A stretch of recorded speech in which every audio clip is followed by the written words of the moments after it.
Bonjour Julien. Bonjour Jean. Dans Ouest France, ce matin, on parle du Beluga.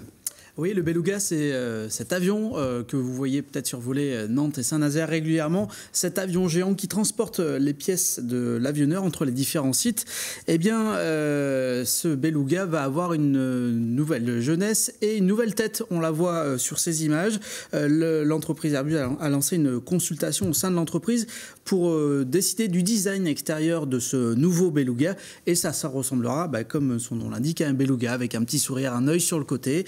Pour mémoire, ce nouveau Beluga fera 63 mètres de long, 60 mètres de large, une hauteur équivalente à 6 étages. Il permettra de transporter 2 ailes d'avion à la fois. Alors, c'est pas pour tout de suite qu'on le verra dans le ciel de Nantes et de Saint-Nazaire. Il sera inauguré en 2018 et les premiers essais dans le ciel, ce sera pour 2019. En tout cas, il a plutôt de la gueule. Presse Océan, ce matin, nous raconte l'histoire d'une résistante de Saint-Nazaire. Avec ce titre un peu fort, et la résistante a viré les frontistes. Ça s'est passé du côté de Saint-Nazaire. C'était dimanche, une cérémonie pour le souvenir des déportés et des représentants du Front National qui étaient présents, mais pas forcément les bienvenus. Ils sont restés à l'écart dans un premier temps. Et puis au moment du verre de l'amitié, Christine Caballet, 93 ans, ancienne résistante, ancienne déportée du camp de Ravensbrück, a pris le micro et les a sommés de quitter cette manifestation, ce qu'ils ont fait immédiatement. Voilà, c'est une histoire racontée dans Presse Océan ce matin. Et puis dans Ouest France également, des souvenirs du quartier de Bellevue.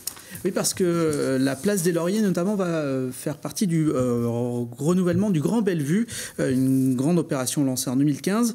Et la place va changer du tout au tout. Pour garder la mémoire de ce lieu, eh bien, l'équipe de quartier a décidé de recueillir la mémoire des habitants en vidéo, en audio. Les habitants, les commerçants, notamment ceux qui sont là depuis le début. On pense à cet habitant qui était là depuis 1968, où il dit à l'époque il y avait un immeuble et autour c'était la campagne. Donc des témoignages audio, vidéo, photos qui sont à découvrir jusqu'à la fin de la semaine du côté de la maison des habitants du côté de Bellevue. Donc. Et pour terminer, Presse Océan qui nous parle des déchets. Oui, avec cette image impressionnante, on en a beaucoup parlé ces dernières semaines, mais Presse Océan remet une couche puisque nombre de ses lecteurs ont envoyé des courriers pour se plaindre, avec notamment cette photo. Ça se passe rue Gambetta avec des riverains qui disent d'ici peu il y aura un accident puisque les trottoirs sont entièrement repris. On parlera évidemment des déchets à nouveau cette semaine. Merci Julien.